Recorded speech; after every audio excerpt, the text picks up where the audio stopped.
Allez, donc je vous remercie tous d'être présents. Donc Gaël Cambon, dirigeant de STR, Service Télécom et Réseau, et je vais vous faire cette présentation. On peut y aller? Oui, je vois que Gilles nous a Allez. rejoint. Bonjour Gilles. Bonjour, excusez-moi, j'étais en ligne, j'arrivais pas à finir ma conversation. Elle, vas-y, il est peut-être. Alors attendez, parce que je sais pas si du coup.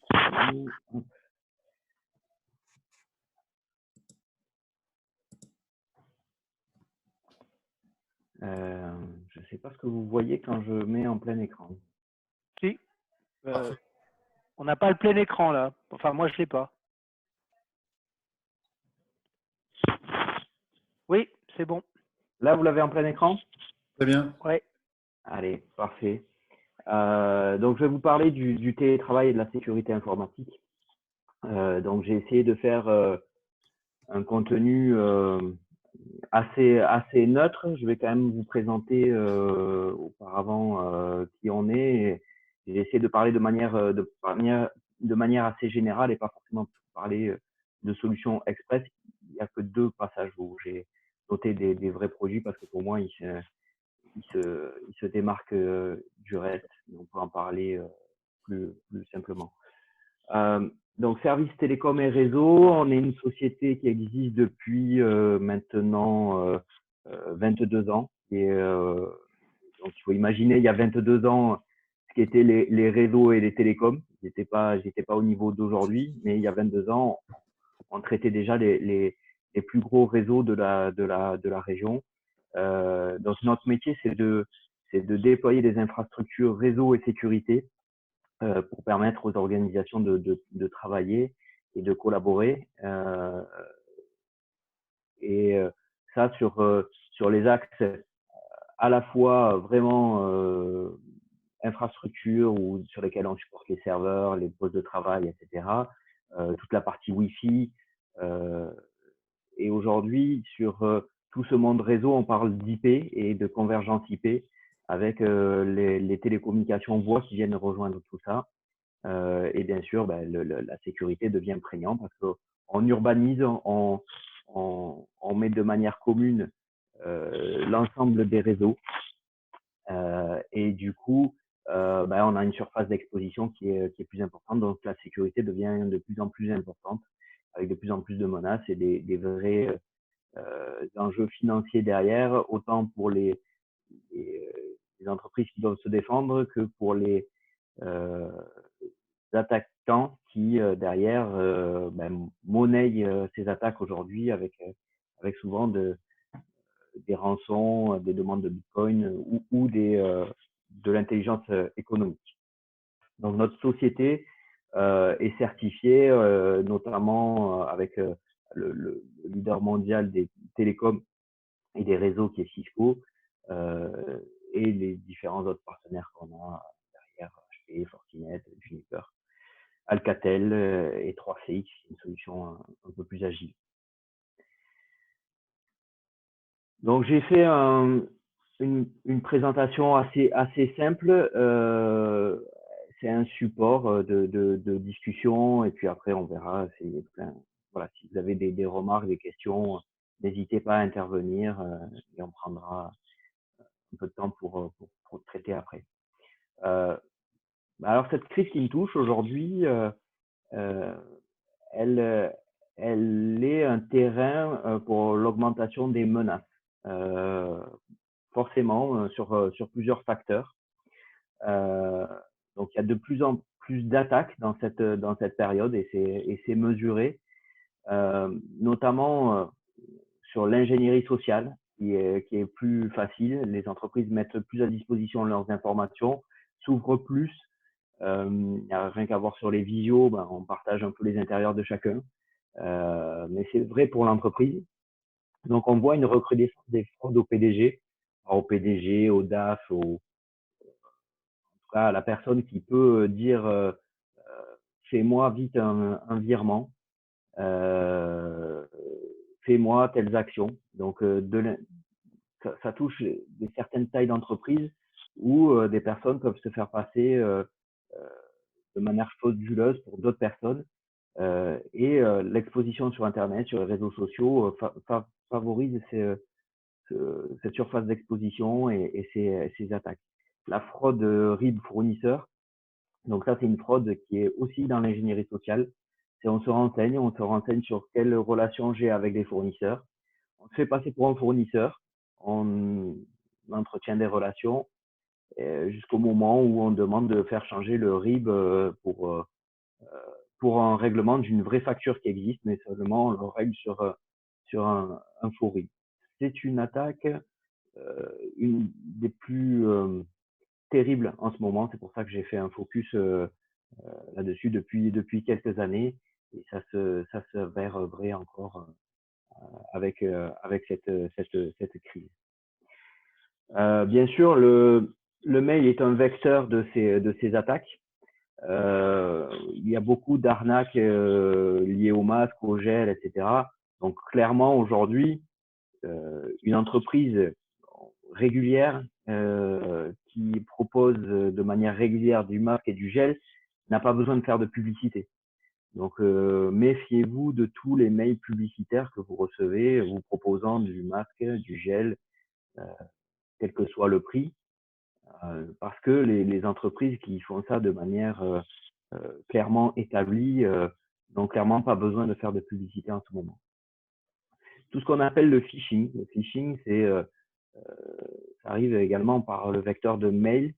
Donc, on vous demande des informations, on vous demande de vous connecter à des sites internet en cliquant sur un lien. Donc, actuellement, beaucoup d'alertes sur les banques, sur les livraisons.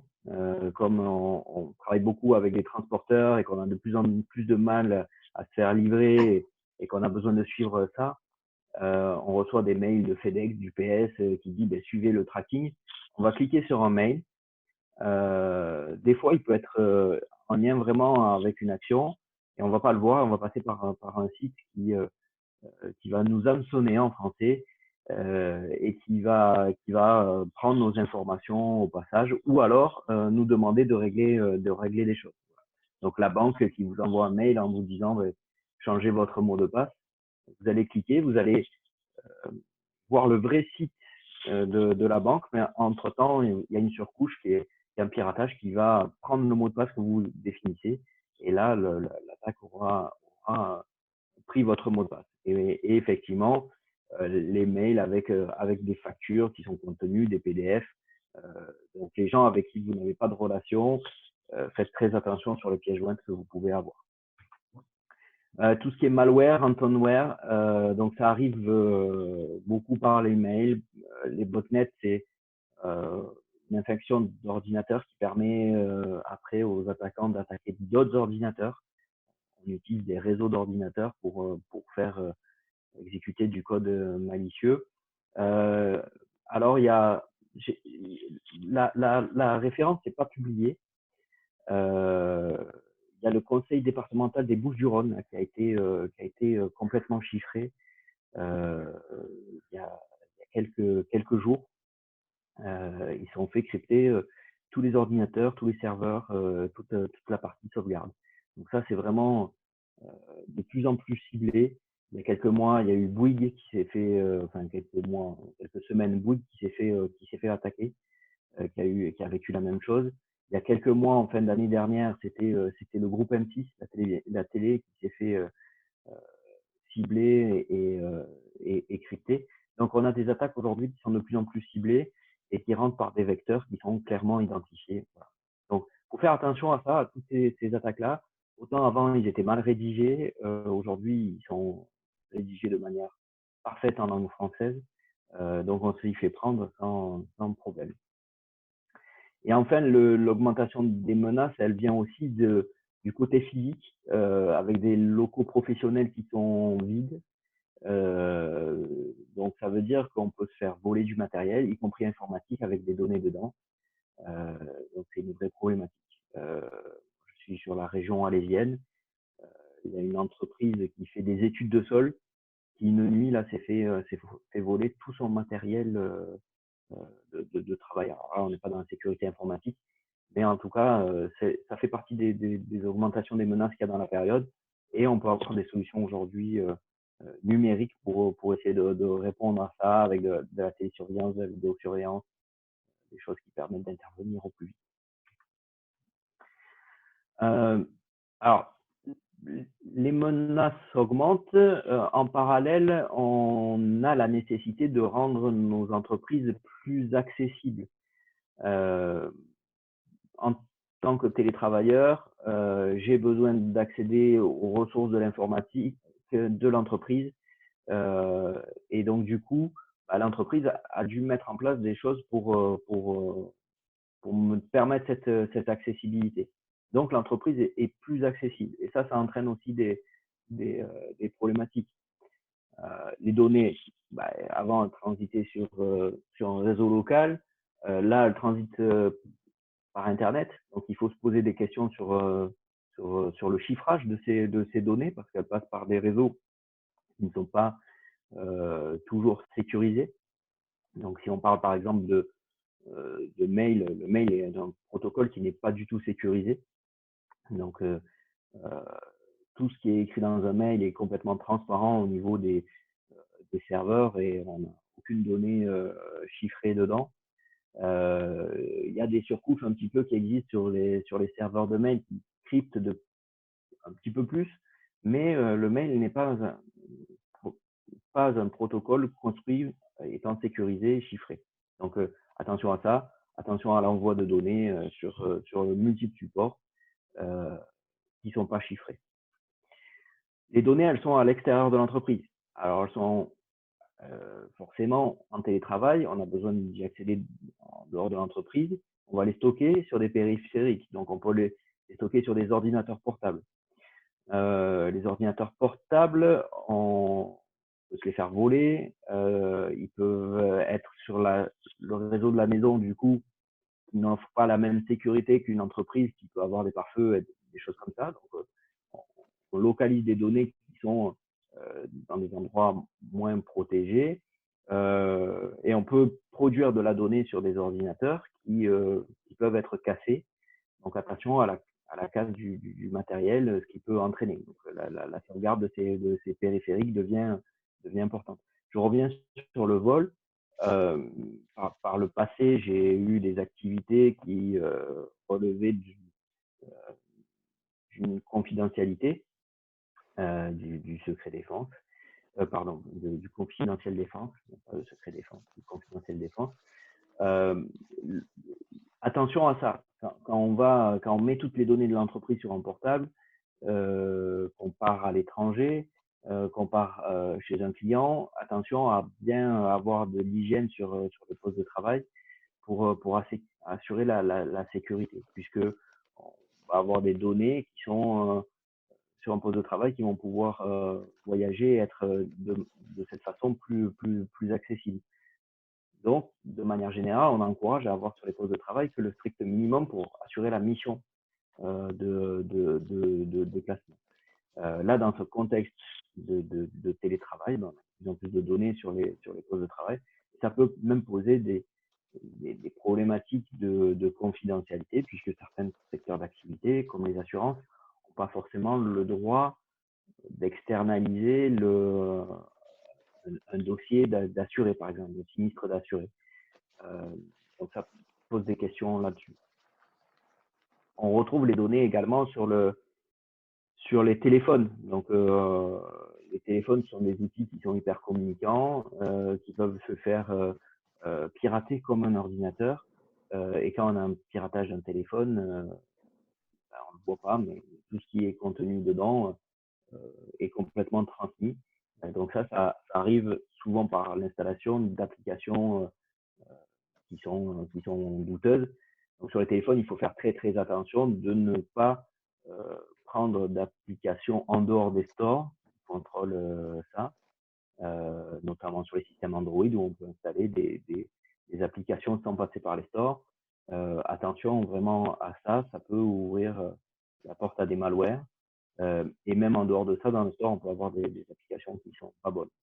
Et donc, du coup, ça appelle le troisième point, qui sont sur les périphériques personnelles. Donc, on donne accès aux données de l'entreprise et on mélange les données personnelles et professionnelles.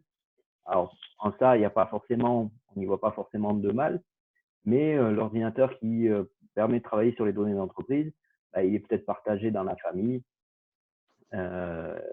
notamment avec les enfants. Il y a des choses qui peuvent être installées et à l'issue du collaborateur, avec une utilisation personnelle, on peut avoir des données d'entreprise qui sont compromises. L'entreprise est plus accessible parce qu'on doit ouvrir les moyens informatiques.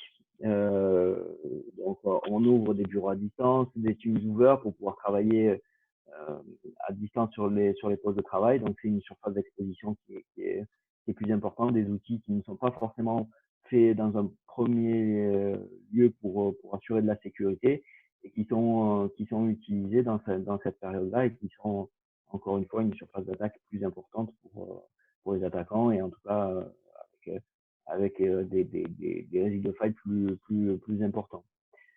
L'ouverture des serveurs de fichiers, donc qui est aussi nécessaire, mais qu'il faut absolument encadrer complètement et faire ça dans des choses qui sont sécurisées, parce qu'un serveur de fichiers fait partie des serveurs cibles d'attaque les plus importants. Voilà. Donc, surtout pas partager serveur de fichiers Windows ou un NAS directement sur Internet. Il faut le faire au travers de VPN, j'en parlerai un peu plus tard. La téléphonie également qui peut être partagée et qui il faut faire attention parce que là, il peut y avoir de l'usurpation de comptes téléphoniques et là, ça va très vite. Il y a des plateformes après de téléphonie qui se branchent dessus. Il y a des call centers qui emploient ça et on a une facture téléphonique qui explose très vite. Quelque chose qui est très simple, on a plus d'échanges digitaux. Moi, ça m'arrive, j'ai plus d'échanges avec mon banquier par mail, par scan, par PDF, avec mes fournisseurs, avec mes clients. Donc, on a un volume de documents numériques qui augmente. Donc, attention aux faux qui peuvent se fondre plus facilement dans la masse. C'est vraiment du bon sens, mais voilà, quand on traite des documents papier, il y a une matérialisation qui fait que on arrive à authentifier plus facilement les sources.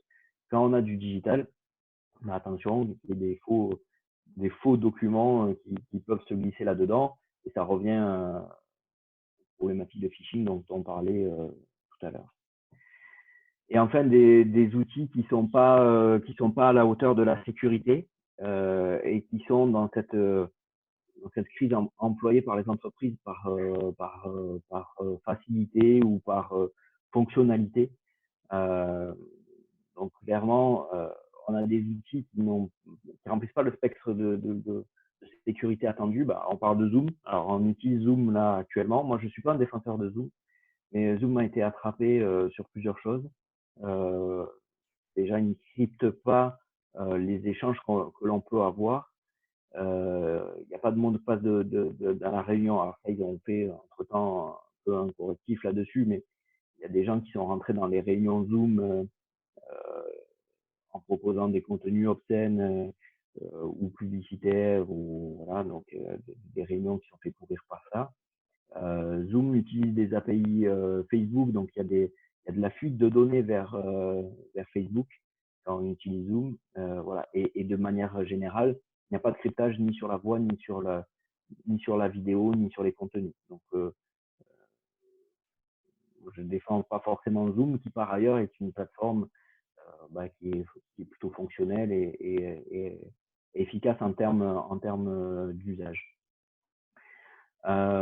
Google, donc Google qui propose plein de suites collaboratives. Il faut bien se dire, faut prendre l'adage marketing qui dit quand c'est gratuit, c'est vous le produit. Donc Google, Facebook sont vraiment dans ce spectre-là. Donc c'est des outils qui sont très bien. Je suis pas sûr que l'entreprise et les outils d'entreprise et leur place avec ces outils-là, en tout cas pas quand on est soucieux de sa sécurité et de sa confidentialité. Et enfin, les différents drives, les Dropbox, les OneDrive, les WeTransfer, alors à des degrés différents. Là encore une fois, quand c'est gratuit, c'est toi le produit. Certains n'ont pas le spectre de sécurité qui est nécessaire. Beaucoup sont non chiffrés ou avec un chiffrage uniquement serveur des données ou un chiffrage uniquement dans les transactions de données.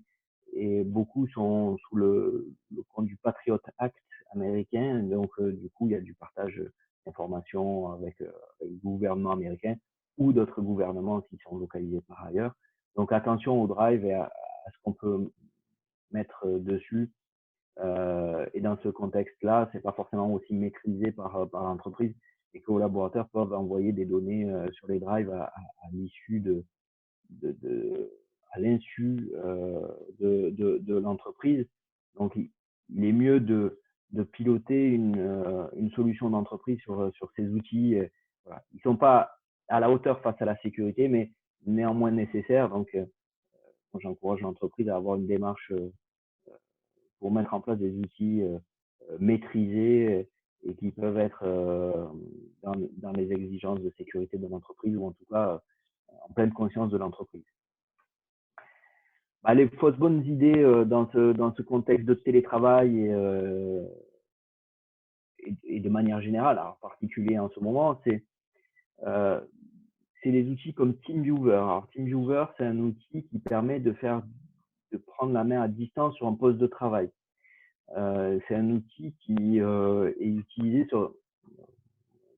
par des entreprises comme la mienne à la base pour faire des opérations de maintenance sur des postes de travail clients.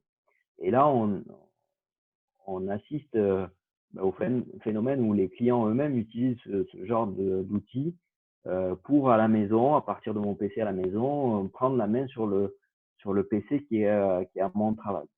Alors, c'est une fausse bonne idée parce que sur 2 points, c'est que en termes de sécurité, quand nous, en tant que mainteneur, on intervient, on a besoin de demander la validation à l'utilisateur. Donc, l'utilisateur est devant son poste de travail et accepte qu'on se connecte, qu'on prenne la main, qu'on fasse des manipulations de fichiers. Donc, tout ça, c'est soumis à acceptation du client. Quand on travaille à distance, on est obligé de désactiver cette protection-là parce qu'il n'y a personne pour valider l'action sur l'écran. On le met en mode administrateur et dans ce cas-là, l'outil a les pleins pouvoirs tout le temps sur le poste de travail. Et donc ça, on a quelqu'un d'autre qui peut potentiellement se connecter à cette plateforme et il peut y avoir des failles de sécurité chez l'éditeur qui en plus est une plateforme tierce qui, elle, a accès tout le temps à l'ordinateur sans la couche de sécurité qu'ils vont imposer pour se connecter à la machine. Donc attention à ça au niveau sécurité. Attention à ça aussi en termes de performance. C'est un outil qui a une performance médiocre en termes de rafraîchissement d'écran, en termes d'interaction. Dans le cadre d'une maintenance, ça permet d'aller faire quelques points de maintenance. Par contre, pour travailler plusieurs heures par jour sur la plateforme, c'est pas une bonne idée pour un collaborateur de travailler au travers de ces outils-là. Donc, pour moi, c'est vraiment pas une bonne idée et il vaudra mieux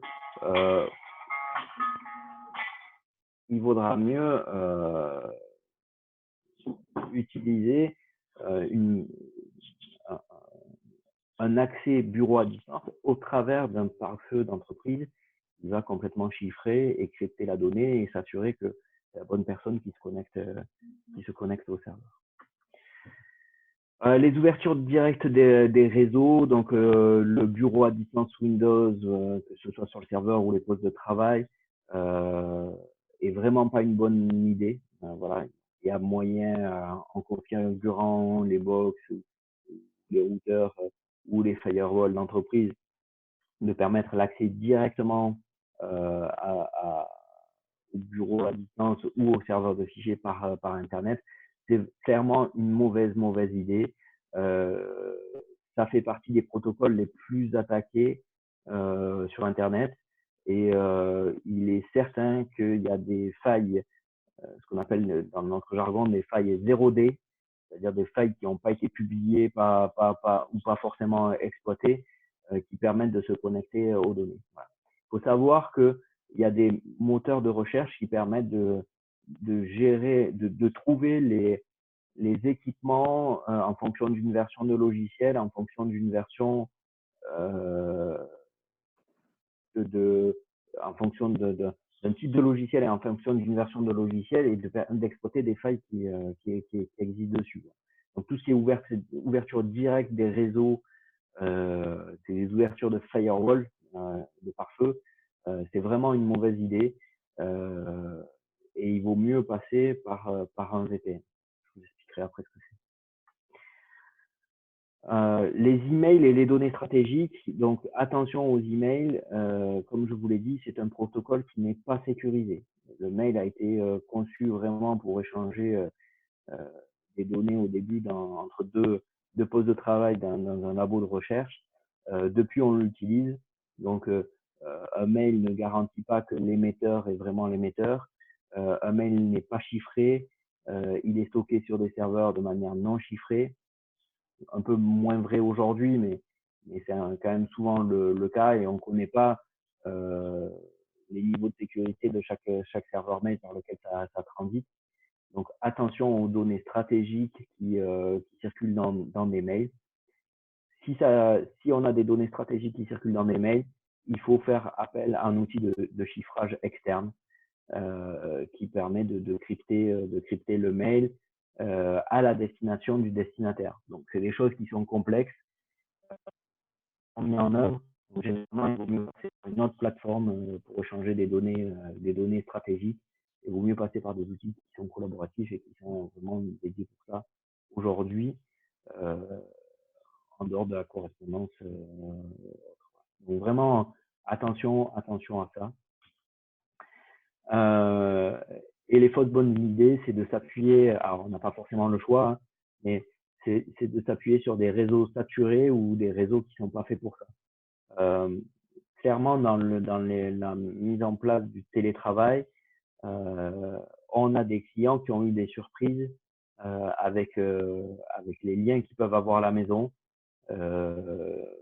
qui annoncent pourtant un débit qui est important et qui en fait n'ont pas bien fonctionné. Alors, pour vous expliquer ça, un lien particulier, que ce soit l'ADSL ou la fibre à la maison. Alors, la fibre à la maison, ça s'appelle le FTTH. Ce sont des liens qui sont mutualisés. Mutualisé, ça veut dire que on a un débit de prise qui derrière va rassembler plein d'abonnés particuliers en même temps et on va partir ensuite sur un seul lien qui est mutualisé à l'ensemble de ces abonnés. Alors, si l'opérateur, et suivant la qualité de l'opérateur, on va avoir une mutualisation qui est plus ou moins forte, mais c'est dimensionné pour un usage normal. Quand tout le monde se retrouve à la maison,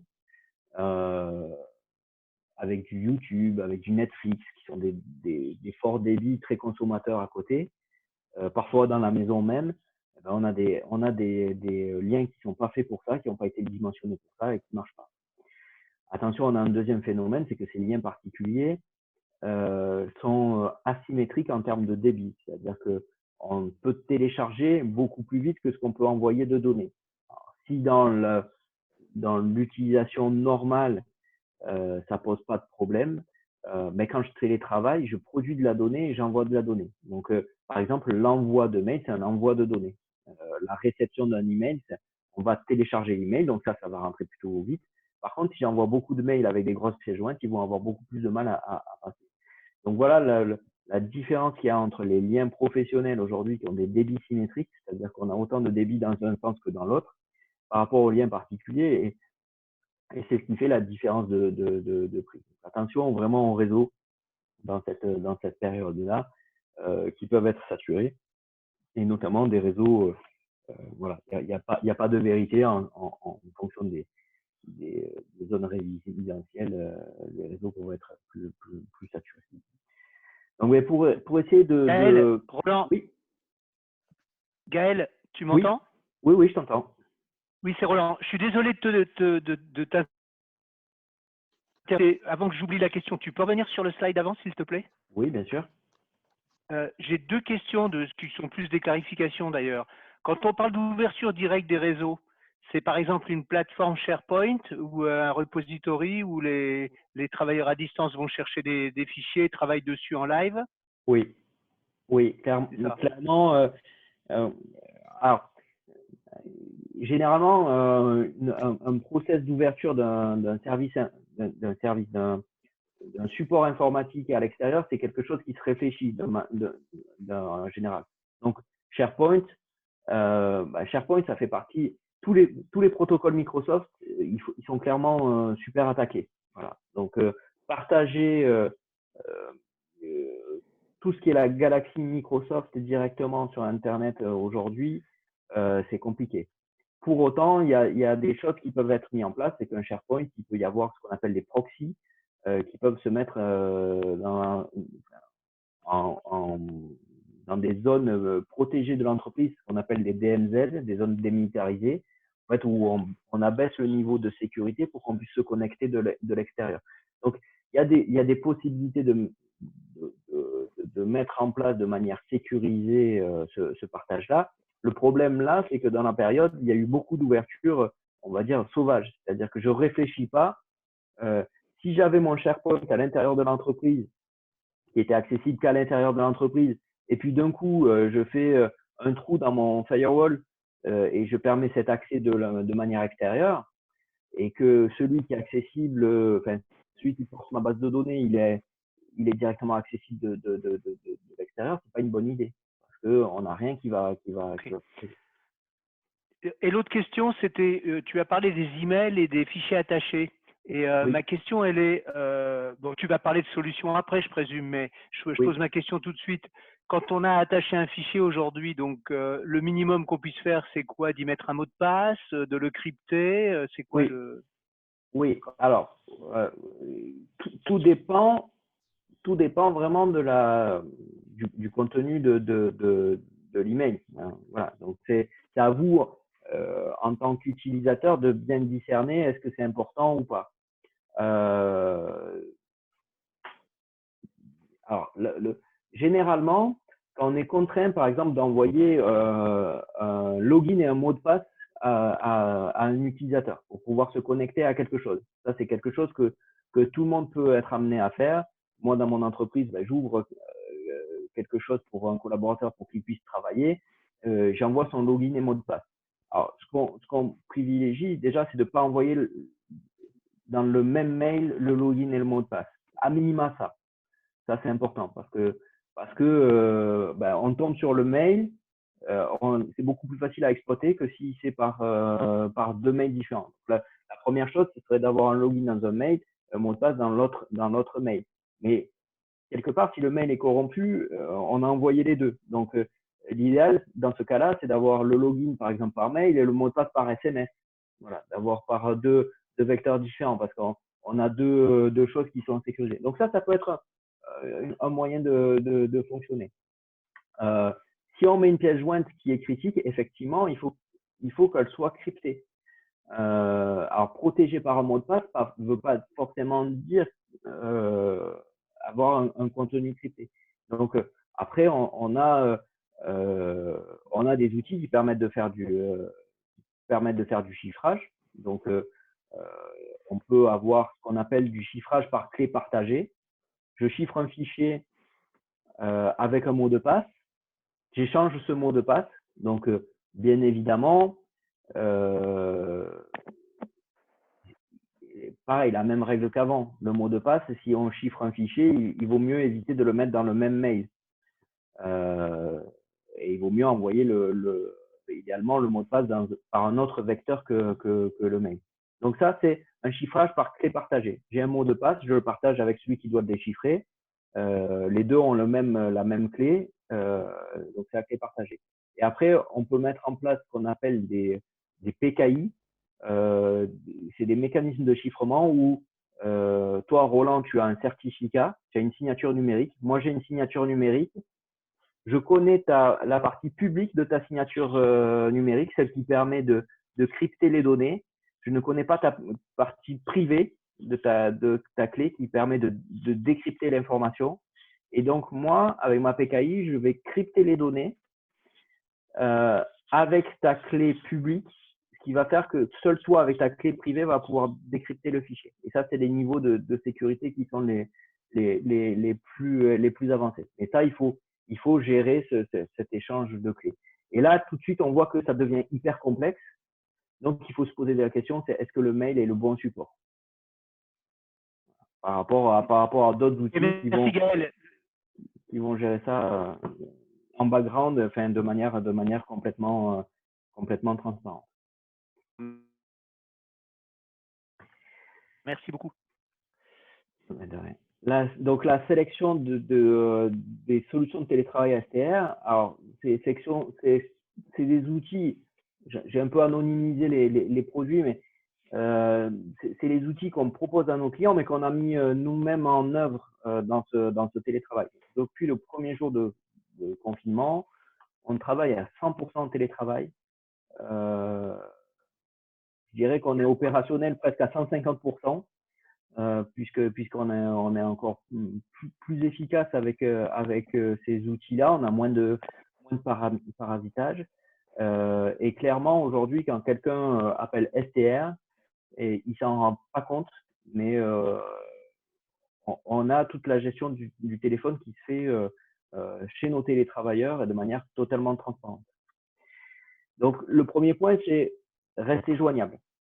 Rester joignable vis-à-vis de mes clients, vis-à-vis de mes fournisseurs, vis-à-vis de toutes les personnes qui peuvent vouloir m'en contacter. Donc aujourd'hui, le téléphone, bon, le mail, il n'y a pas vraiment d'enjeu pour rester joignable, mais ce qui peut présenter le plus d'enjeux pour une entreprise qui ferme, c'est la continuité de sa téléphonie.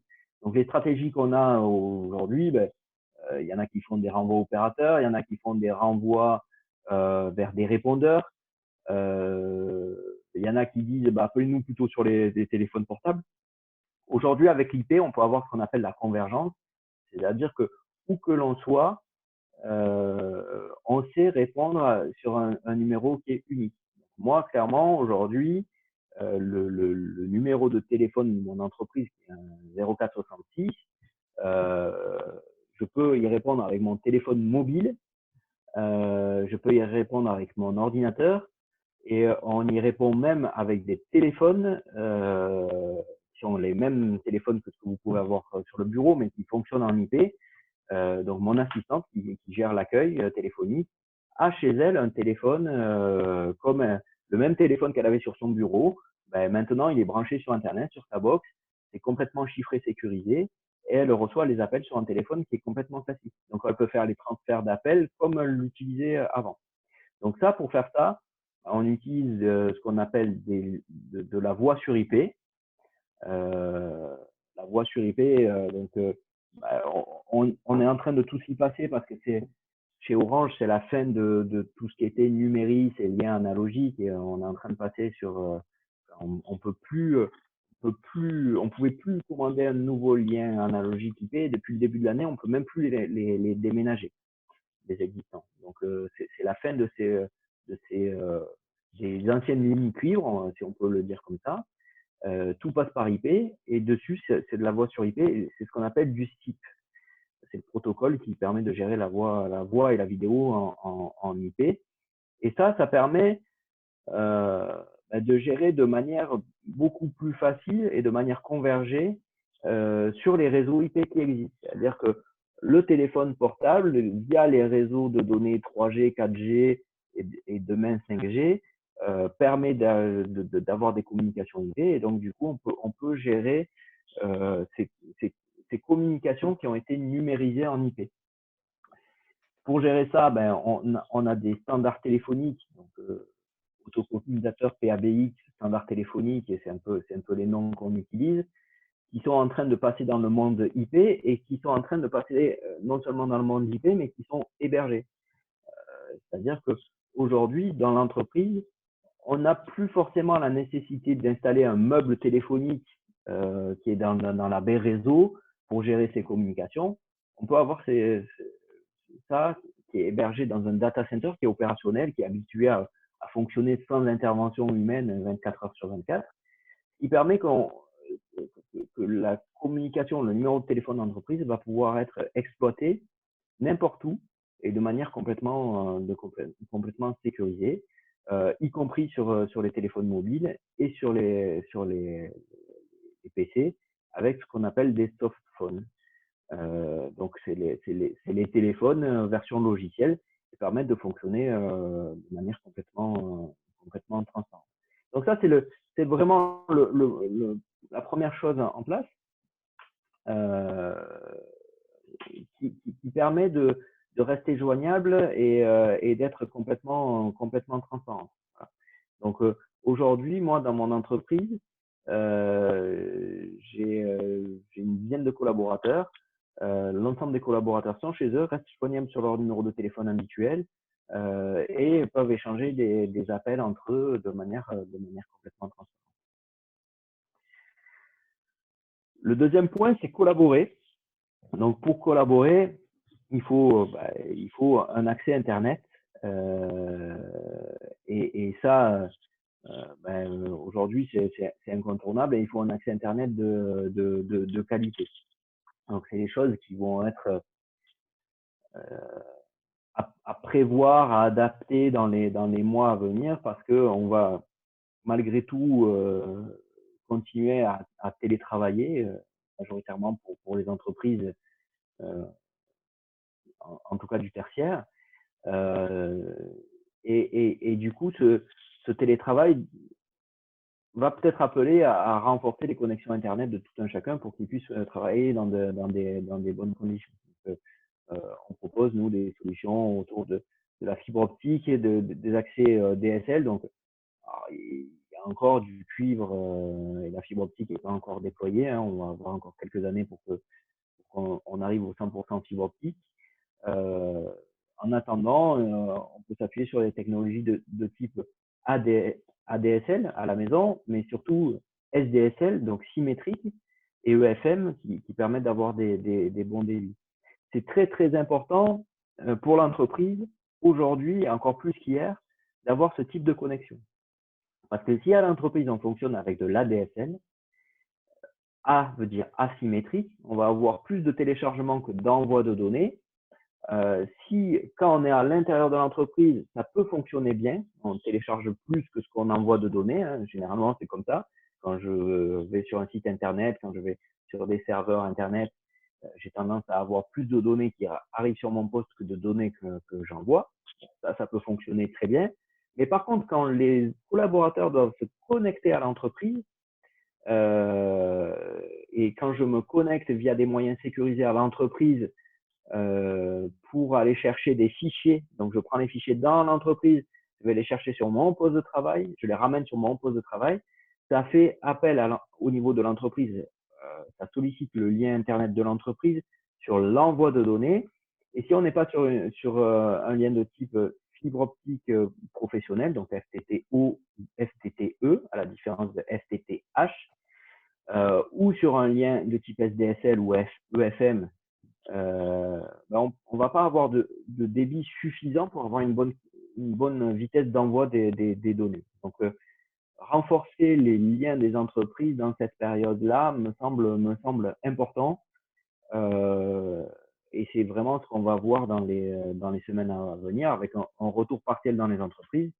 Et certainement, le lien de l'entreprise va être renforcé pour permettre plus d'envois et de meilleures conditions sur le télétravail. Bon, le mail, il est incontournable dans la collaboration. Donc, il existe et je ne dis pas qu'il faut l'enlever. Mais voilà, il était présent, il est renforcé, donc il faut qu'on puisse accéder de manière de plus en plus sécurisée à ces mails. Collaborer, il y a quelque chose qui a débarqué, qui a déboulé dans cette crise, qui existait depuis de nombreuses années, qui n'avaient pas été trop, enfin, pas mis en place en tout cas à cette dimension-là, c'est tous les outils de visioconférence. Donc, vous avez compris, moi je défends pas forcément la solution Zoom parce qu'elle pêche sur la partie sécurité. Ça fait partie des. Je vous avais dit que je citais pas beaucoup de produits, mais là je vais le citer. Cisco Webex qui est la référence des outils de visioconférence. Hein. Cisco est considéré par le Gartner, qui est l'organisme qui classe tous les outils informatiques au niveau mondial, donc qui est la référence de classement.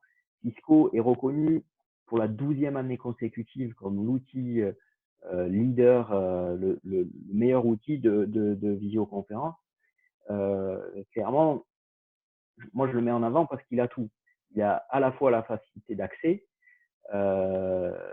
et ça c'est important parce que 10 personnes qui attendent la 11e dans la réunion dans une demi-heure qu'elles se connectent, c'est dramatique, ça fait perdre beaucoup de temps et d'argent à tout le monde. Donc il y a la facilité d'accès, il y a aussi toute la partie sécurité, donc toutes les communications Cisco sont traitées à partir de chaque poste de travail, et le système de PKI dont je te parlais tout à l'heure, Roland, on va le retrouver directement embarqué de manière transparente dans la solution web. C'est une solution qui fonctionne très très bien et en tout cas que nous on a mis en place. Et dans la WebEx Suite, il y a des outils. Il y a un outil qui s'appelle Teams, WebEx Teams, alors qui ressemble à Slack, qui ressemble, pour ceux qui connaissent, qui ressemble à Microsoft Teams, donc ça s'appelle WebEx Teams, qui permet d'avoir une messagerie à l'intérieur de l'entreprise entre les collaborateurs, qui permet d'échanger des fichiers de manière sécurisée et qui permet d'échanger des messages de manière messagerie instantanée, un petit peu comme on peut trouver sur Slack. Le gros avantage, c'est que là, il est intégré dans la suite où on a à la fois les outils de visio, de conférence, de réunion, et à la fois le support pour échanger les données. Donc aujourd'hui, pour moi, on en parlait avec Roland tout à l'heure, quelles alternatives à l'email, c'est une vraie alternative, ces outils-là, parce que ça permet d'avoir des fichiers qu'on retrouve facilement avec un moteur de recherche, qui peuvent être sur un sujet de discussion précis. Donc, nous, on crée un sujet de discussion par affaire, par client, ce qui permet de retourner tout de suite dans le contexte du projet pour retrouver les documents et les échanges qu'on a pu avoir là-dessus. Et donc, du coup, dans cette suite, on a distingué deux flux entre l'email et l'outil Teams. L'email, on va avoir vraiment quelque chose vraiment une logique de courrier qui doit s'inscrire dans la durée, où on a besoin de l'archiver, où on a besoin de le distribuer de manière universelle à des clients, etc. Donc, c'est quelque chose qui va s'inscrire plus dans la durée. Et sur Teams, on va avoir plus de l'instantané, tout ce qui est lié à la discussion.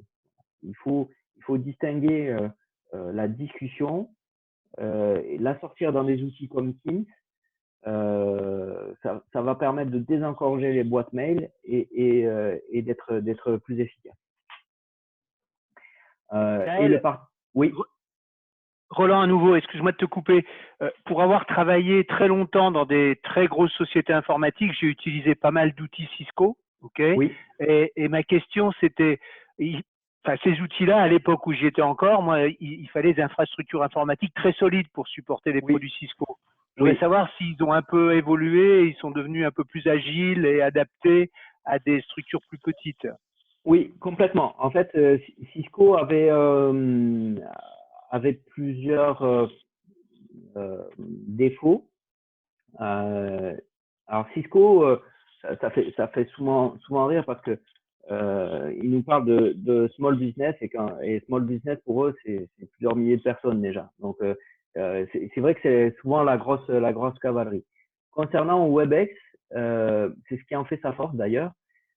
C'est-à-dire que WebEx, avant, on pouvait avoir un périphérique WebEx qu'on installait à l'intérieur de l'entreprise. On achetait son boîtier, on va dire son boîtier WebEx, on le posait et on pouvait fonctionner. Ça avait un coût d'acquisition qui était important. Maintenant, on a une partie WebEx Cloud, donc c'est les mêmes boîtiers qui sont hébergés directement par Cisco sur le cloud de Cisco. Et donc, du coup, on n'a pas besoin d'être on n'a pas nécessité d'avoir cette acquisition. Donc, aujourd'hui, un Cisco WebEx, ça a un coût de 30 euros, d'une trentaine d'euros par mois. Voilà. Donc, on est tout à fait dans le prix du marché et on peut le consommer sans avoir d'infrastructure. Voilà. Et aujourd'hui, 99% de nos projets WebEx sont comme ça parce que ça permet de s'appuyer sur l'infrastructure WebEx. Et je crois que WebEx permet d'avoir 80 numéros de téléphones locaux il y a 80 pays supportés dans le monde où on a des numéros locaux pour rejoindre une conférence WebEx. Donc ça, c'est tout à fait remarquable. Et c'est la solution qui a le moins de latence dans le transport des données. C'est-à-dire qu'on peut faire une réunion avec l'Australie, ça va être très très performant en termes de délai d'acheminement de la communication. On bénéficie vraiment de l'infrastructure de Cisco et quelque part des moyens de Cisco qui ne lésinent pas sur l'infrastructure à déployer. Donc aujourd'hui, c'est tout à fait accessible. Pour autant, des entreprises qui, pour eux, c'est ultra stratégique, vont pouvoir acquérir tout le hardware Cisco pour l'implanter à l'intérieur de l'entreprise et être complètement souverain de la solution et pas passer par un modèle hébergé. Donc ça, c'est vraiment la force. Il y a la possibilité d'avoir les deux. Il y a même la possibilité d'avoir une infrastructure hybride, à la fois hébergée en cloud pour la connexion avec des gens externes à l'entreprise et à la fois à l'intérieur de l'entreprise. De toute façon, c'est pas compliqué. Moi, j'ai une déformation professionnelle. C'est que toutes les séries qu'on voit, je m'amuse à reconnaître le matériel informatique qu'on voit en background derrière sur les outils. Et dans la gestion de la crise, au tout début, on a vu Emmanuel Macron à l'Élysée devant une visioconférence. C'était du matériel Cisco WebEx. Donc, le WebEx est utilisé à l'Élysée sur les conférences de crise. Donc, vous pensez bien qu'il y avait, en termes de sécurité, c'est quand même bien établi. Et ça fonctionne très bien. Et aujourd'hui, du coup, voilà, il y a cette offre cloud qui est complètement accessible et sécurisée. Avec toi, ce que je voulais savoir, c'est oui, Gaël, oui. Tu m'entends? Oui. Oui. En fait, je crois que le point, c'était vraiment de savoir si maintenant Cisco se mettait à la disposition des TPE et ETI, oui. Parce que, tu sais, moi, j'ai vécu la salle de téléprésence Cisco, c'est vrai que c'est l'idéal, c'est ce qu'ils ont à l'Élysée, tu sais, où tu as les gens en taille réelle dans ta salle de vidéo. Donc ça, je l'ai connu, ok, mais c'est pas ce qu'on attend pour nos membres, quoi, tu vois. Alors, effectivement, Cisco se met à la taille des TPE. Donc, ils ont sur la partie réseau sécurité, ils ont acquis la Meraki, qui est une solution vraiment accessible à la fois dans le pilotage et à la fois financièrement. Donc, on est vraiment dans des coûts qui sont tout à fait accessibles. Et Cisco avec la version cloud aujourd'hui se met en place complètement. Et alors, pour être tout à fait dans le sens de ce que tu dis, effectivement, ils ont des solutions de téléprésence qui sont magnifiques, avec la capacité d'avoir des salles de réunion où on a des vis-à-vis avec des écrans, on a vraiment l'impression d'avoir des gens en face. Je suis en train de m'associer, alors ça c'est peut-être une information que vous pouvez avoir et qui est intéressante. Je suis en train de monter une offre avec une société qui est terrassée par cette crise, qui est une société qui est une des 3 plus grosses sociétés françaises et européennes d'ailleurs, dans le matériel qui équipe les concerts, les scènes, enfin tout ce qui est audiovisuel. et on est en train de définir une offre pour gérer les comités de direction des entreprises en mettant à disposition le matériel visio de téléprésence et dans une prestation qui est complètement clé en main et totalement liée à l'événement. Voilà. L'idée, c'est de proposer un événement avec un matériel comme ça qui est inaccessible, hein, parce que solution de téléprésence chez Cisco, on doit être à plusieurs centaines de kilos-euros.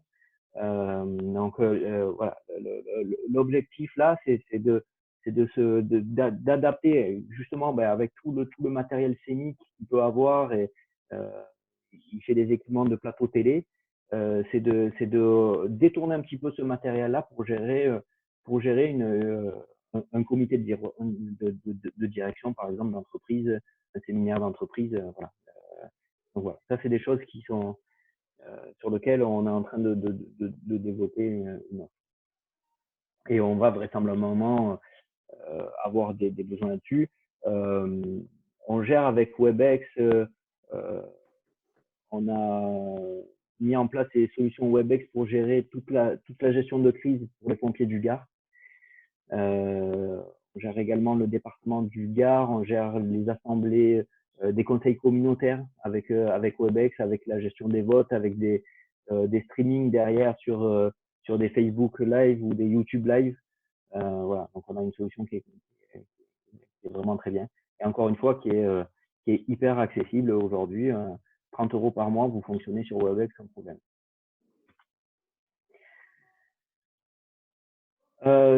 Alors, dans les points importants, c'est se connecter à l'entreprise. Donc, pour moi, il n'y a qu'un bon moyen de se connecter dans l'entreprise.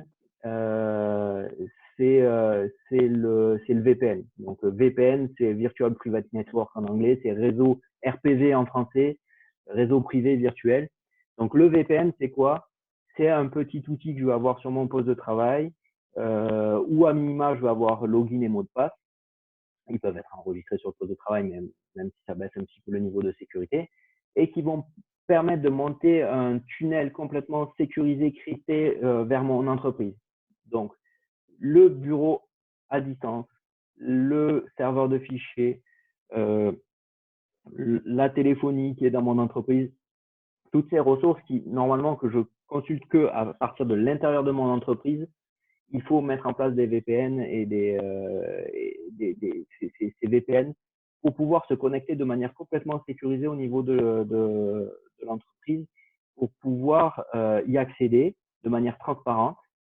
Et ça, après, derrière, c'est une vraie fonction, c'est une vraie valeur ajoutée. C'est-à-dire que, bon, ça existe depuis longtemps, hein, mais peu de petites entreprises connaissent l'utilité, enfin l'existence même de ces outils-là. Une fois qu'on a le VPN qui est lancé, donc c'est juste un login mot de passe, on l'oublie, ça se fait au démarrage de l'ordinateur. On accède à toutes les ressources de l'entreprise. C'est-à-dire que moi, de mon poste de travail, je peux imprimer sur l'imprimante du bureau. Ce qui fait que avec ça, chez STR, on s'est organisé, les bureaux sont une base logistique. On y passe quand on a besoin, de monter. Nous, notre métier, c'est de configurer des équipements et les mettre en place chez les clients, les maintenir, etc. Donc, on a pu complètement télétravailler, c'est-à-dire que on a configuré des équipements en pouvant, en les branchant au réseau de l'entreprise, en y accédant de manière sécurisée au travers du VPN, on les a complètement préparés. Donc, on a fait des déploiements clients et j'ai un collaborateur qui a déployé un pare-feu pendant cette période de crise, qui n'a pas vu le matériel et tout ça, on a travaillé au travers du VPN. J'ai un autre collaborateur qui a dû partir en urgence pour l'hôpital de Montfavet qui est à Avignon et pour apporter des solutions. De mon poste de travail, j'ai pu imprimer l'attestation de déplacement employeur qu'on doit fournir à ses salariés directement sur l'imprimante du boulot. Donc les VPN, ça permet ça permet d'accéder de manière sécurisée, de manière réfléchie aussi. On peut choisir ce à quoi on accède à l'extérieur de l'entreprise, aux ressources de l'entreprise. Donc ça, c'est vraiment important. clairement, j'ai un client dans le domaine de la recherche. On a fini son déploiement le vendredi. Le vendredi, ça devait être le 13, quelque chose comme ça, mars, juste avant le confinement. On y a déployé à la fois les firewalls avec des firewalls qui permettent d'avoir autant de VPN que l'on souhaite, et à la fois un IPBX sur ses labos. Le jour du confinement, il m'a appelé en me disant c'est génial, on est passé tous en télétravail, on travaille comme au bureau. On continue à rester joignable, on a nos communications et on a tous nos outils et de manière complètement sécurisée. Donc, pour moi, là, les deux blocs du haut, à la fois rester joignable et à la fois se connecter à l'entreprise, c'est déjà 80% des bons outils pour pouvoir faire le télétravail. Et enfin, se protéger par rapport à toutes les menaces qu'il y a eu là-dessus. Donc, il faut absolument protéger faire un bastion des locaux d'entreprise, donc avec de la sécurité informatique. Donc, on parle de pare-feu, mais maintenant, on parle plus de UTM. Alors, UTM, ça veut dire management unifié des menaces. Donc aujourd'hui, un boîtier pare-feu, il fait beaucoup plus que segmenter les réseaux. Il va détecter les attaques, il va permettre de se connecter de manière complètement sécurisée, cryptée, chiffrée, d'analyser toutes les requêtes qui peuvent être faites de manière volontaire ou involontaire. Il connaît des bases de réputation, ce que je consulte. Est-ce que ça a déjà été identifié comme pas sécure ou autre? Et ça vous sécurise énormément. Donc vraiment, l'entreprise, il faut en faire un bastion. Et là, c'est pas très cher. Clairement, aujourd'hui, un, un, un excellent pare-feu sur une petite entreprise, il faut compter un budget de 400-500 euros.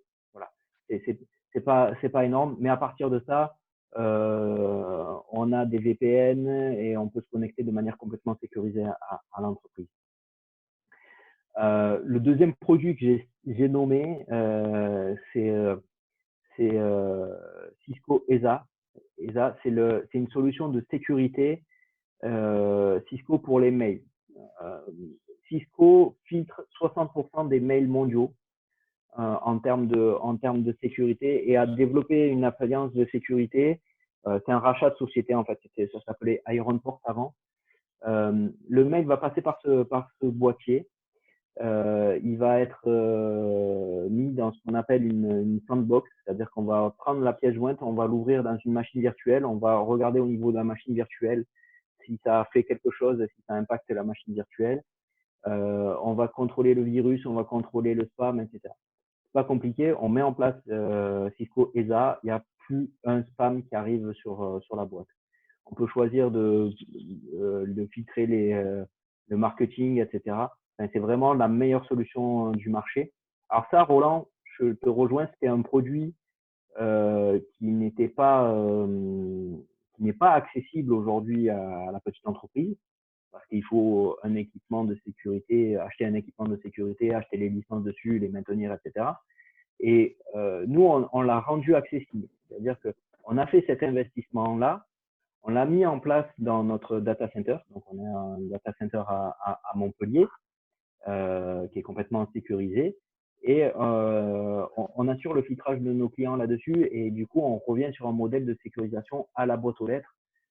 Et on est sur un budget de quelques euros par an pour une boîte aux lettres. Ce qui fait un coût tout à fait négligeable. Et là-dessus, on a une sécurité qui est totale. Parce que, en fait, le mail ne quitte jamais le boîtier par lequel il transite. On va juste calculer sa signature et cette signature, elle est comparée à la base des signatures sur l'intelligence centrale qui s'appelle Talos chez Cisco. Chaque seconde, il y a 10 nouveaux malwares qui sont créés. Nouvelles racines. Donc, c'est pas un dérivé d'un ancien malware, c'est vraiment un nouveau malware. 10 par seconde dans le monde. Voilà. Donc, ces outils-là permettent d'aller au plus vite dans la détection de ces problématiques-là. Et le gros avantage, la grosse force de Cisco, c'est que comme ils ont 60% du trafic mail mondial, quand ils voient un même mail qui arrive sur un taux important de boîtiers, par défaut, ils le mettent en quarantaine. Enfin, ils vont analyser ça. Et on a un autre truc qui est vraiment extraordinaire, c'est qu'on a de l'analyse rétrospective. C'est-à-dire que comme on a calculé une signature, le mail, on reçoit une pièce jointe. Si on sent qu'il n'est pas très bien, on va le dire dans le mail. Et si par la suite on détecte qu'il n'est pas bien, on avertira l'utilisateur en disant OK, ce mail qui est passé il y a 3 heures, ben, c'est pas bien. Il n'est pas bien, il faut pas l'ouvrir et ça crée ça et il faut créer. Alors, on peut se dire que c'est pas bien de ne pas de laisser passer des mails infectés, mais malheureusement ça peut arriver. Mais on a cette rétrospective qui est vraiment très bien. Un autre point très important sur la protection, ben, c'est la sauvegarde externalisée. Donc, dans cette période où il y a moins de monde, où les entreprises sont moins ouvertes, ben, il y a de plus en plus de vols dans les entreprises. Donc, il est vraiment important de sauvegarder ce serveur qui est un peu le point central de l'entreprise, de sauvegarder de manière externe. Parce que s'il arrive quelque chose à l'entreprise, qu'on ait les données de manière sécurisée à l'extérieur pour pouvoir reconstruire. Et enfin, le dernier point, c'est l'authentification, ce qu'on appelle l'authentification forte multifacteur. C'est-à-dire que comme je partage toutes les ressources de mon entreprise de manière complètement externe, notamment par le VPN, mais il peut être plus qu'opportun de mettre en place ce qu'on appelle l'authentification forte, c'est-à-dire ça peut se traduire par des petits porte-clés sur lesquels on a un numéro qui se calcule chaque quelques secondes, 30 secondes par exemple, qui va se rajouter à votre mot de passe et qui va vous permettre d'identifier que c'est bien vous. En tout cas, que c'est un facteur de plus. C'est celui qui a à la fois le porte-clés, à la fois le login et à la fois le mot de passe qui peut se connecter. Voilà. On peut avoir également du multifacteur avec le téléphone. C'est-à-dire que le téléphone va vous donner un bout de clé de plus à mettre dans votre identification qui fait que voilà, il faut que vous ayez votre téléphone, que vous soyez identifié sur votre téléphone, que vous ayez votre mot de login et votre mot de passe pour pas qu'il y ait d'usurpation de compte.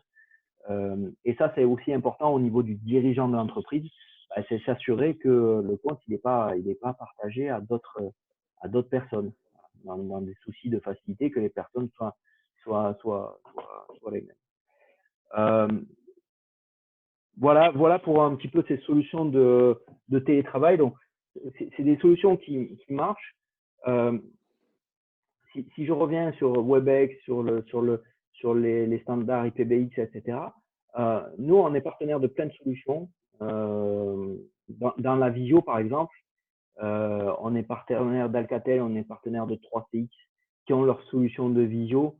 Très clairement, on s'est amusé, entre guillemets, mais on s'est forcé dans les premières périodes de confinement de tester toutes les solutions qu'on avait au catalogue. Ce que je peux vous dire aujourd'hui, c'est que la seule que je propose comme vraie solution en termes de visio, c'est Webex, par rapport aux autres qui étaient pas aussi efficaces. Voilà, donc c'est vraiment important de faire le choix de vraies solutions qui marchent bien, parce que sinon on fait perdre du temps à tout le monde, à tous les collaborateurs, et au-delà du risque de sécurité qu'on peut faire pour l'entreprise, on a aussi un risque d'efficacité. Je vais clore ce point sur une petite vision sur l'avenir. À quoi devons-nous nous préparer? Alors là, j'ai pas mis de réponse, parce que je pense qu'il n'y a pas, enfin, ça a bien montré cette période-là qu'il n'y a pas de vérité, il n'y a pas de choses inscrites dans le marbre. Moi, j'ai j'ai des pensées, j'ai des pistes de réflexion. Je, une- déjà, de ce que j'ai compris, c'est que tant qu'on n'a pas une solution curative ou une solution de vaccin, on va devoir vivre avec ce virus. Vivre avec ce virus au niveau de l'entreprise, bah, moi, de mon point de vue, et en tout cas, c'est ce que j'ai mis en place dans la mienne, c'est que je vais privilégier au maximum le télétravail dans les mois qui vont continuer. Euh, donc, le télétravail, c'est quelque chose qui va s'inscrire pour moi dans la durée. Et au-delà de ça, au-delà de cette crise, elle a bien montré que le télétravail, ça fonctionne. Parce qu'on avait tous des craintes. Moi, le premier, euh, j'avais des craintes sur les collaborateurs. Voilà, est-ce qu'ils vont vraiment travailler? Mais ces craintes, en fait, elles venaient de moi. C'est-à-dire que je me disais, moi, en télétravail, est-ce que je suis capable d'avoir une bonne hygiène de travail, on va dire, en télétravail? Et ça m'a prouvé ce fonctionnement-là, que je peux travailler sans problématique. Alors, j'ai trouvé une efficacité chez les collaborateurs.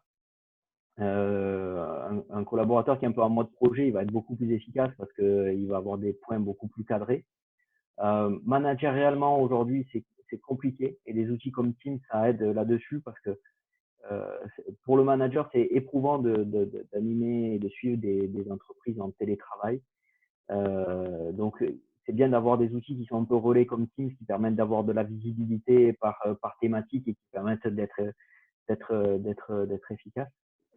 De mon point de vue, moi, je suis convaincu qu'au sortir de cette crise, l'État qui a mis un amortisseur incroyable avec ce temps partiel, je serais vraiment pas étonné qu'ils légifèrent comme ils l'ont fait sur le RGPD pour imposer aux entreprises de se doter de moyens de télétravail. Clairement, dans cette crise-là, j'ai vu plusieurs attitudes de clients. Donc, faut savoir que dans la première semaine de confinement, du mardi au mardi, on a délivré et on a mis en place des solutions auprès de nos clients administrateurs, des administrateurs de nos clients, administrateurs réseau, des solutions qui ont dû permettre, on estime aujourd'hui à peu près 10 000 comptes VPN. C'est ce qui a été mis en place au travers des solutions qu'on a apportées. Dans la première semaine de confinement, on estime à 10 000 comptes VPN qui ont été déployés avec les outils qu'on avait préconisés ou par notre action directe. Moi, je suis persuadé que l'autre partie des clients aujourd'hui, on a des clients qui ont dit ben non, finalement, moi je pars en chômage partiel et on va pas télétravailler. Je suis persuadé que l'État va prendre des mesures pour que ça ne se reproduise pas demain et je pense qu'il y a des chances qu'on aille sur une obligation des entreprises de se doter de moyens de télétravail ou en tout cas de renforcer les moyens de télétravail comme on a dû renforcer la partie sécurité avec le RGPD. Ça montre bien que ce genre de crise, ça peut arriver, que ça pourra se reproduire avec notre thématique et on voit que le télétravail, ça fonctionne, ça peut fonctionner si on s'y est préparé un minimum, si on a mis en place les bons outils. Donc certainement, c'est un sujet qui reste d'avenir et qui est pas oublié avec la suite et avec le déconfinement. Donc voilà, moi j'en ai fini de ma présentation. Merci Gaël. Questions, n'hésitez pas. Ouais, tu parlais de Gérard à l'appareil, tu parlais de RGPD. Oui. On a parlé beaucoup de sociétés américaines. Le fait de développer le télétravail, comme tu sembles le suggérer au travers des mesures qui pourraient être prises par le gouvernement, se pose quand même le problème de la maîtrise des données et celui je dirais, de l'européanisation ou de la francisation des données. Est-ce que tu as un éclairage à nous donner là-dessus? Alors, la protection des données, c'est un fait. Il faut s'en assurer. Il y a quand même, je veux apporter un petit bémol parce qu'il y a un discours qui n'est pas où on veut faire dire au RGPD ce qui n'est pas le RGPD. Le RGPD, on doit s'assurer de la protection et du traitement des données. Et on doit le décrire. À aucun moment, le RGPD est incompatible avec des outils qui ont été développés ou qui sont même hébergés en dehors de la France. Oui, bien sûr. Ou de l'Europe. Voilà. Donc, clairement, en parlant des produits américains, c'est pas parce que la solution qu'on utilise, elle est hébergée ou développée par une entreprise américaine, qu'elle n'est pas compatible avec le RGPD. Oui, par contre, il est important de s'assurer de la sécurité qu'il y a dans cette solution-là, qui peut être reconnue par des normes, sur les parties chiffrage de données, stockage des données, etc. Donc ça, c'est vraiment, vraiment important. Si on revient sur l'autre partie de la question, qui est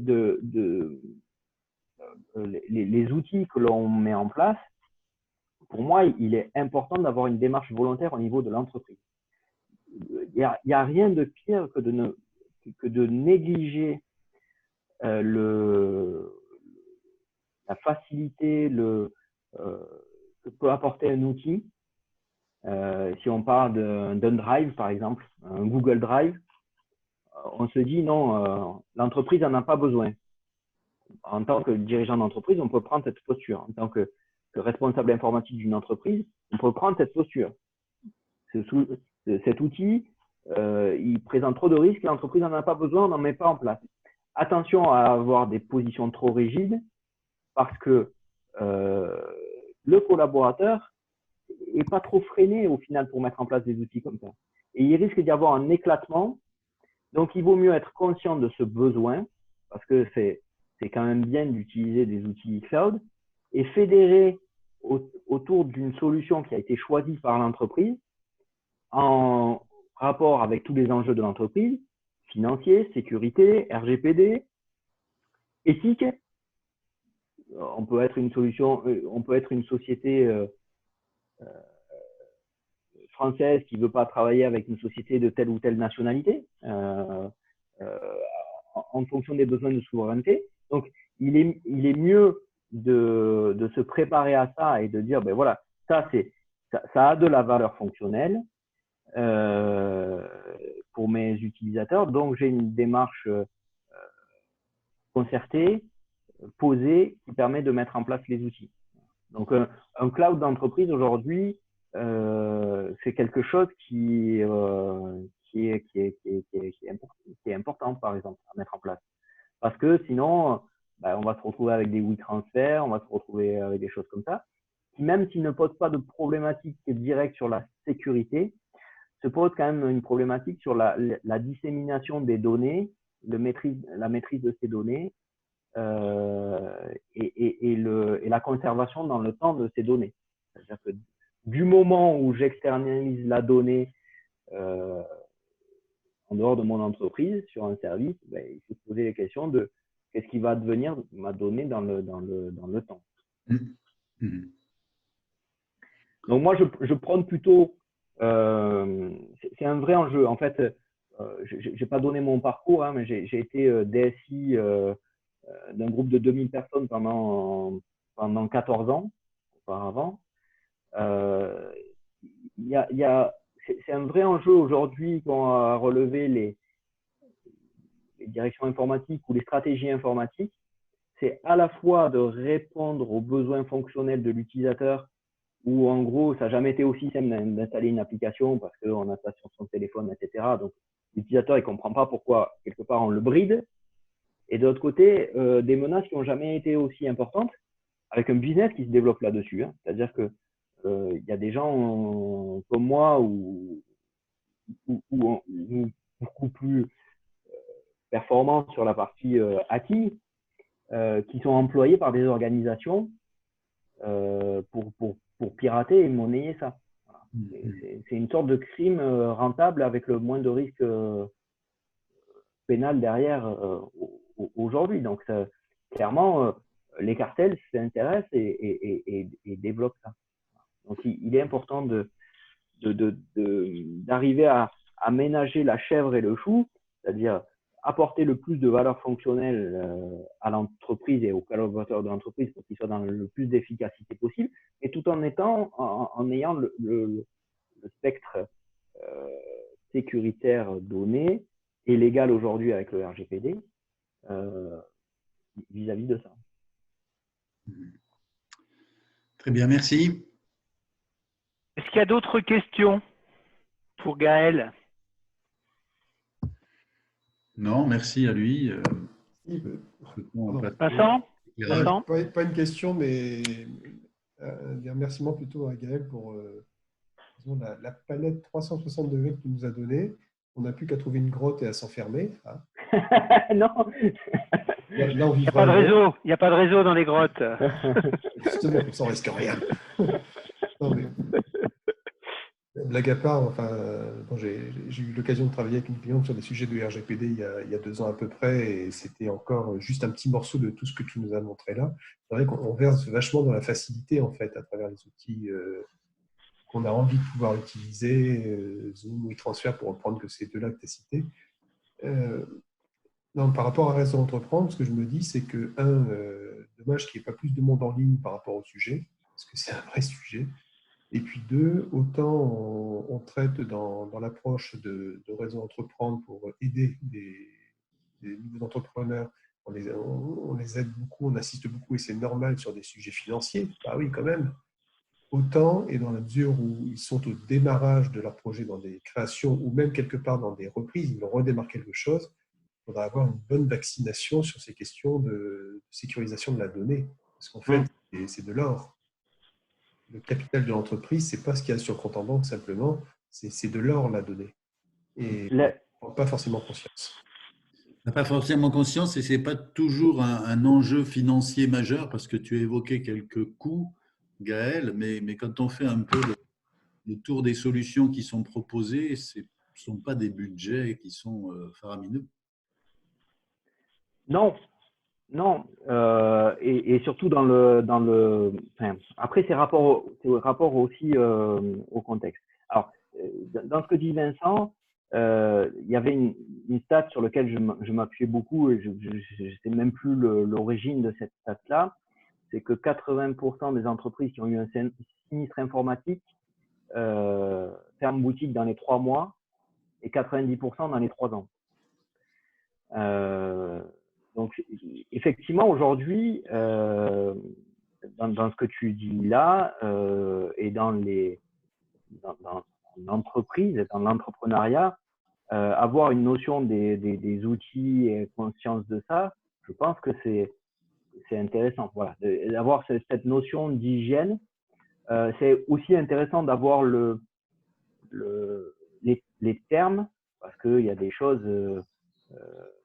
J'ai un paysage entrepreneur autour de moi et quand je dis ça il faut mettre un VPN, il dit un quoi, enfin voilà, c'est important d'avoir ces termes là pour savoir que ça existe et après étudier si on le met en place ou pas, mais voir aussi les opportunités que peuvent apporter les outils. Aujourd'hui, autant un Slack, moi j'étais pas convaincu par exemple. Mais un Teams, quand c'est couplé aux moyens de communication de l'entreprise, c'est génial. C'est extraordinaire. Tu as un sujet, tu as un projet sur lequel tu as plusieurs personnes qui travaillent. Donc, nous, généralement, on a 2-3 ingénieurs sur chaque projet qui peuvent intervenir. Il y a un référent, un chef de projet et puis les autres. Dès qu'on a un sujet où l'échange écrit ne suffit pas, on appuie sur un bouton et ça lance la visio. Un bouton, la visio. ou un bouton, je partage mon écran dans le contexte du projet, etc. Donc, on a une vraie efficacité sur ça. Et ce qu'on voit aujourd'hui, c'est que les métiers, si on peut, enfin, en définitive, peu importe le métier, si on arrive avec un bagage informatique important, on va trouver de l'efficacité rapidement dans ce métier. Je parle d'un métier de bureau, hein, je parle pas et encore que. C'est quelque part, c'est un peu ça la digitalisation, je pense aujourd'hui. Parce que si on arrive avec un bagage et avec des solutions, avec dans l'idée des solutions techniques, logiciels, informatiques, etc., au service des métiers, on peut aller plus vite dans les métiers. Gaël, c'est Roland.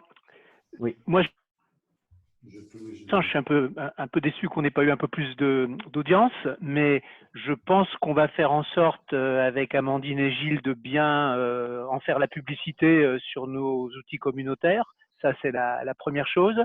Parce que pour moi, je veux dire, c'est ce que tu as décrit pendant 1h15, c'est les questions, ce qui m'intéresse là-dedans, c'est les questions stratégiques qu'un chef d'entreprise doit se poser aujourd'hui par rapport à son architecture informatique, par rapport à la protection de ses données, par rapport à l'accès au développement du travail à distance et ainsi de suite. Okay ?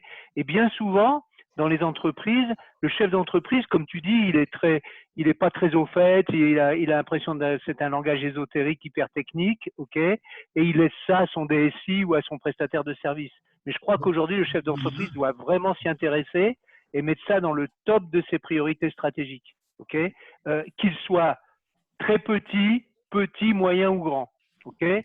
Alors, quand tu viens des grands, c'est bien parce qu'il y a une paranoïa telle sur la sécurité que ça te débaroule en permanence, donc tu te formes en marchant, si je puis dire. Mais je pense qu'il y a une vraie problématique de formation des chefs d'entreprise sur ce domaine, ok, et il ferait bien de s'y intéresser très fortement. Voilà. Oui, tout à fait, ça fait partie de la valeur incorporelle de l'entreprise. Mais de toute façon, effectivement, le webinaire est enregistré, donc il va être diffusé sur les réseaux sociaux. On va l'envoyer par mail à tous nos membres et lauréats, et je suis sûr qu'ils ne manqueront pas de le regarder. On a eu beaucoup d'audience sur les autres webinaires, en fait, que l'on a à chaque fois relayé en replay. Il y a beaucoup plus d'audience en replay qu'en direct souvent.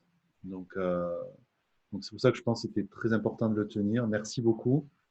Merci Gaël. De toutes ces... Moi, ça m'a remis un peu à niveau. Parce que tu sais que dans une autre vie, j'étais DSI, et donc ça m'a rappelé des bons souvenirs. Merci à tous. S'il y a encore quelques questions, sinon on va peut-être clore le... Vous abandonnez. Merci Gaël, ouais. Merci à tous. Ok. Merci Gérard. Merci Gaël. Merci Gaël. Merci beaucoup.